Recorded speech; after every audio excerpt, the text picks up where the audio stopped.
Assalamualaikum warahmatullahi wabarakatuh.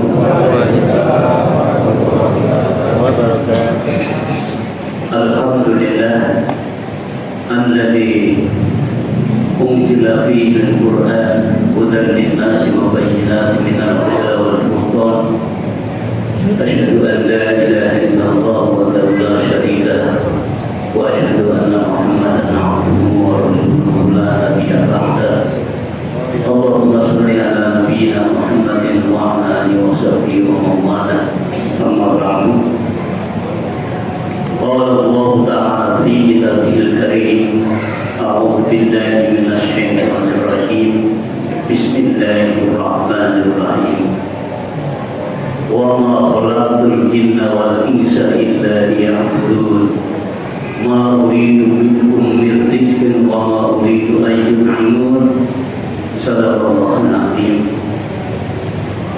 Bapak-bapak, ibu-ibu, sholihin, sholimat, jamaah masjid salat tarawih Masjid Al-Mu'minin yang kita cintai dan yang dirahmati Allah. Puji syukur kehadirat Allah semoga kita panjatkan bahwasanya sampai malam ini, malam yang ke-26 ya Pak, kita masih diberikan kekuatan, kesehatan, waktu luang. Yang paling utama adalah kesehatan, baik kesehatan rohani kita ataupun jiwa kita, sehingga alhamdulillah kita tidak menjadi orang yang tunarungu. Betapa banyak saudara-saudara kita yang di luar sana itu pendengaran mereka itu sehat, lisan mereka itu sehat, penglihatan mereka itu sehat, tapi tidak mendengar dia suara Allah, perintah Allah, berarti kan tunarungu. Alhamdulillah kita punya pendengaran yang tidak tunarungu. Mudah-mudahan selanjutnya kita juga sehat walafiat dan sampai habis bulan Ramadan ini dan dipertemukan kembali oleh Allah pada bulan Ramadan yang akan datang. Amin. Amin. Salawat serta salam semoga senantiasa tercurah atas junjungan kita Nabi Muhammad SAW berserta keluarganya dan sahabatnya dan juga kepada kita yang sekalian yang selalu taat, patuh dan istiqomah di dalam sunnah-sunnah Nabi kita Muhammad SAW.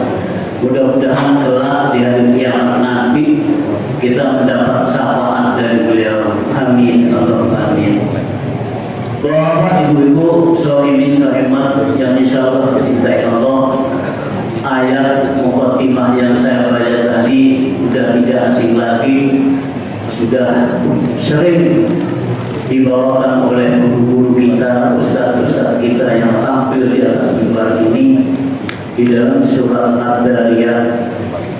Saya ulangi, wa ma khalaqtul jinna wal insa illa liya'budun. Tidaklah aku ciptakan jin dan manusia melainkan untuk beribadah kepadamu. Beribadah atau pengabdian. Kalau kita mengabdi sebagai PNS, ketika batas waktunya kita itu habis dengan usia kita, sudah tidak ada lagi hubungan antara kita dengan instansi tersebut. Selesai. Tapi pengabdian kita kepada Allah Subhanahu wa taala, ibadah kita kepada Allah Subhanahu wa taala tidak habis-habisnya sampai kita yakin kematian itu akan datang pada diri kita. Wa'bud rabbaka hatta ya'tiyakal yaqin. Dan sembahlah Tuhanmu sampai kamu yakin bahwa kematian itu datang padamu tidak ada habisnya kita ibadah kepada Allah Subhanahu wa Ta'ala. Bapak Ibu sekalian, pengertian ibadah sering dikatakan oleh Ustaz kita ada dua macam. Yang pertama ibadah makhdhah dan kedua ghair makhdhah. Interaksi kepada Allah melalui sholat dan sebagainya, dan interaksi kepada sesama manusia melalui perdagangan, melalui segala macam. Ada 3 perintah Allah yang semuanya itu membawa sifat-sifat khusus kepada kita sekalian, sebagaimana yang disabdakan oleh Nabi kita Muhammad SAW yang diriwayatkan oleh Imam At-Tirmidzi, as-shalawatu khamsun wal jum'atu ila jum'ati wa shaumu ramadan yukaffiru ma bainahunna. 3 perintah Allah membawa istimewaan ini adalah atau yang membawa khusus pada kita, punya keistimewaan. Apalagi di akhir daripada perintah itu lebih istimewa. Oleh karenanya judul ini barangkali pantas dikasih pamungkas amal ibadah kita. Yang pertama disabdakan oleh Nabi, as-shalawatul khamsu, bahwa sholat dari sholat itu adalah punya keilmuan sendiri. Pengampunan Allah pada hamba itu bersifat harian. Kita laksanakan sholat tepat pada waktunya.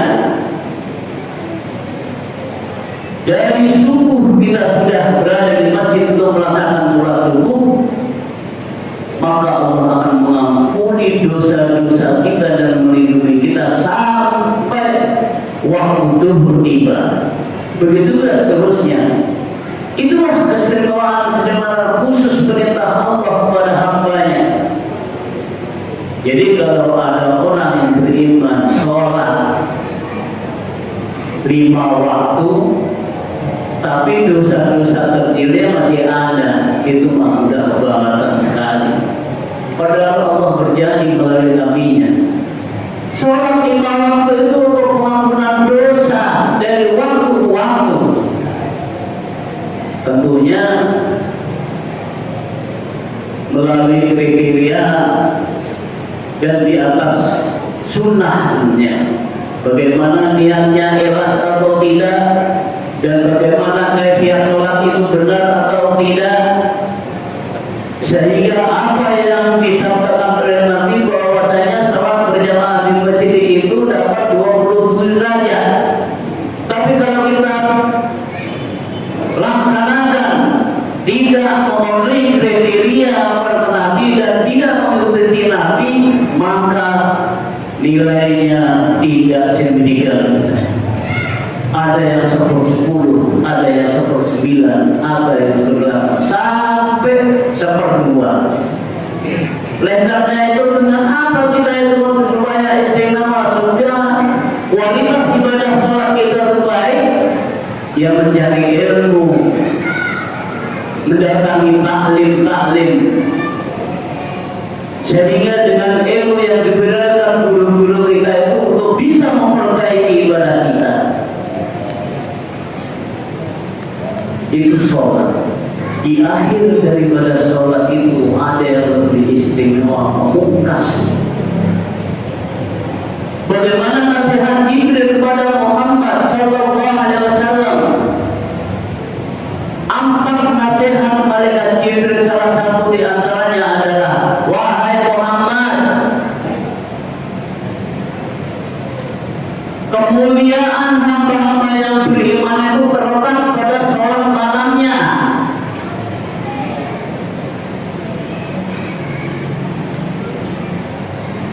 Wa minal laili fatahajjad bihi nafilatan lak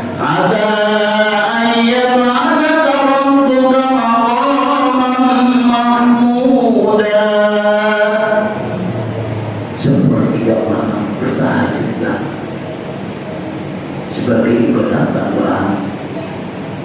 Mudah-mudahan Tuhanmu menempatkan kamu di maqam yang tertinggi.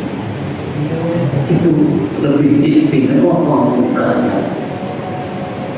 Yang kedua, untuk menyingkat waktu, Jumat ke Jumat juga sarana yang diberikan oleh Allah kepada hambanya penghapusan dosa bersifat mingguan. Barang siapa yang berwudu di rumahnya dan dibaguskan wudu itu dan berangkat menuju masjid untuk sholat Jumat dan datangnya tidak terlambat sebelum COVID tiba, maka diampuni dosanya dari Jumat ke Jumat dan tambahkan 3 hari. Itulah sifat pengampunan Allah pada hambanya yang bisa ribuan. Apalagi pemungkas daripada hari Jumat itu, doa yang paling dikabulkan oleh Allah Subhanahu wa Ta'ala adalah ba'da asar. Barang siapa yang berdoa hari Jumat pada asar, maka doanya tidak ditolak oleh Allah. Oleh karenanya ada sabda Nabi di dalam salat asar itu, pada salat banyak-banyak berdoa, Allahumma qfini bihalalika haramika waqfini, Allahumma qfini bihalalika haramika waqfini bifadlika amman siwa. Banyak-banyak itu keistimewaan atau pemungkas hari Jumat. Allah akan mengabulkan permintaan dan permohonan hambanya jika dia mohon kepada pemungkas hari Jumat. Kemudian perintah Allah puasa Ramadan, sarana ampunan Allah diberikan hambanya bersifat tahunan. Sudah diberitakan oleh Ustaz kita bahwa bulan Ramadan itu adalah bulan ampunan. Dibuka semua pintu-pintu surga dan ditutup rapat-rapat pintu neraka. Artinya banyak peluang-peluang kita untuk berbuat baik, beramal soleh kepada Allah Subhanahu wa Ta'ala. Kan keistimewaannya apa? Kita tidak tahu. Di dalam hadis kursinya Allah, semua amal ibadah itu adalah untuk hambaku kecuali puasa, untukku dan aku khusus yang berbalasnya. Apa balasan yang akan diberikan kepada orang yang puasa? Wallahu a'lam. Apalagi pamungkas daripada Ramadan itu ada satu malam yang nilainya lebih baik daripada 1000 bulan. Istimewa sekali. Diberikan kepada Allah dari Allah kepada hamba Nabi Muhammad, kepada umat Muhammad SAW yang notabene itu usianya pendek, tapi diberikan ibadah setara dengan umat-umat sebelumnya yang usianya panjang.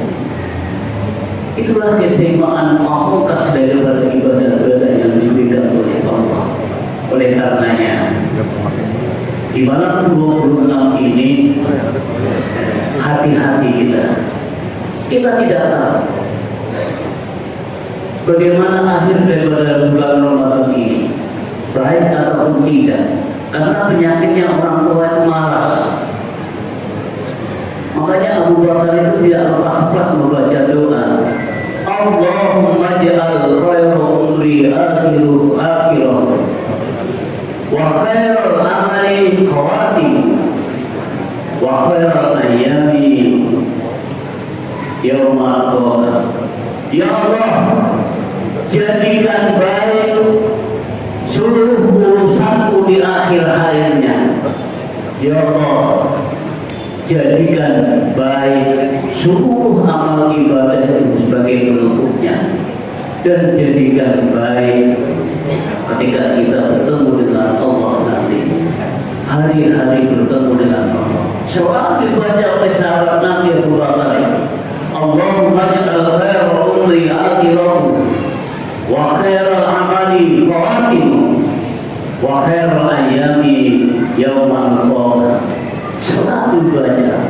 nggak tahu. Oleh karenanya sering-seringlah baca itu. Kita nggak tahu akhir dari perjalanan hidup kita ini, nggak tahu. Sekarang kita masih sehat. Oleh karena itu kita memohon kepada Allah SWT, semoga disehatkan kita oleh Allah SWT sehingga kita melaksanakan bulan Ramadan dulu sampai habis nanti, dan mudah-mudahan kita dipertemukan kembali pada Ramadan yang akan datang, sehingga fasilitas Allah Ramadan yang pengampunan tahunan itu bisa kita baik kembali. Akhirnya kita pulang ke hadirat Allah SWT seperti bayi yang baru dilahirkan, bersih, tidak punya dosa. Mudah-mudahan yang sikap ini dan manfaatnya. Subhanallah wa bihamdika